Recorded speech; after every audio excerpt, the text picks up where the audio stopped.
Sir സിയോടൊപ്പം CMA ചെയ്യാൻ പറ്റുമോ sir? അത് ചെയ്യാൻ പറ്റില്ല, കുറേ പിള്ളേർ പാരലൈസ് ചെയ്യുന്നുണ്ടല്ലോ. അപ്പോൾ അങ്ങനെ CMA പ്രത്യേകം ക്ലാസ്സിന് പോകും സർ?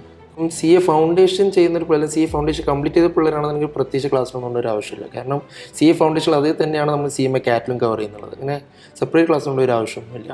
അതുപോലെ സിയും CMA ഒരുമിച്ചുള്ള അഡ്വാൻറ്റേജ് എന്തൊക്കെയാണ്?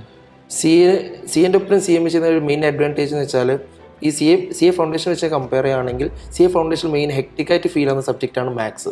CMA കാറ്റിൽ മാത്സ് ഇല്ല, അപ്പോൾ അത് എക്സംപ്റ്റഡ്. അപ്പോൾ അവർക്കൊരു വലിയൊരു റിലാക്സേഷൻ കിട്ടും. പിന്നെ സെക്കൻഡറി പറയുകയാണെങ്കിൽ നമുക്ക് CAൻ്റെ ഒപ്പം CMA ചെയ്യുന്നുള്ള അഡ്വാൻറ്റേജ് വെച്ചാൽ ഡബിൾ ക്വാളിഫിക്കേഷൻ. CAൻ്റെ ഒപ്പം നമുക്ക് എന്ത് ചെയ്യാം, CMA എടുക്കാം.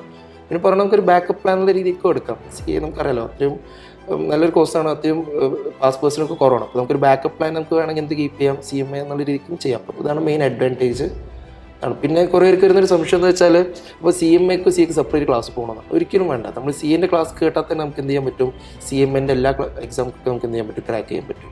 അപ്പോൾ അന്നേരം CA ഫൗണ്ടേഷൻ റിസൾട്ട് കഴിഞ്ഞ സ്റ്റുഡൻസിന് ഈ ഒരു ടൈം പീരീഡിൽ തന്നെ CMAയുടെ ഫുൾ പോർഷൻ കവർ ചെയ്യാൻ പറ്റും സർ? എന്തായാലും പറ്റും. അതിനിപ്പോൾ ഓൾറെഡി പറഞ്ഞല്ലോ, CMA കാറ്റിൻ്റെ സിലബസ് ഓൾമോസ്റ്റ് സെയിം ആണ്. ആകെ കൂടെ വരുന്നൊരു എക്സ്ട്രാ ചാലഞ്ചിങ് വെച്ചാൽ ഈ CMA കാറ്റിൽ സ്റ്റാറ്റുറ്ററി കോംപ്ലക്സ് എന്നൊരു സബ്ജക്റ്റ് ഉണ്ട്. അപ്പോൾ അത് മാത്രം അവർ എന്ത് ചെയ്താൽ മതി, ജസ്റ്റ് ഒന്ന് നോക്കിയാൽ മതി. സ്റ്റാറ്റുറ്ററി കോംപ്ലക്സ് വെച്ചാൽ ടാക്സ് റിലേറ്റ് വരുന്നൊരു പേപ്പറാണ്. അത് CA ഫൗണ്ടേഷനിൽ കവർ ചെയ്യുന്നില്ല. അത് മാത്രം അവർ ജസ്റ്റ് ഫോക്കസ് ചെയ്താൽ തീർച്ചയായിട്ടും അവർക്ക് എന്തായാലും 7% അവർ ക്ലിയർ ചെയ്യും.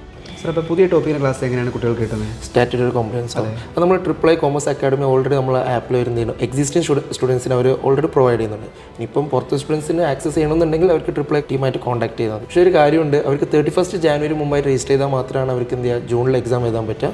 So students, you don't have much time, do it now. Thank you.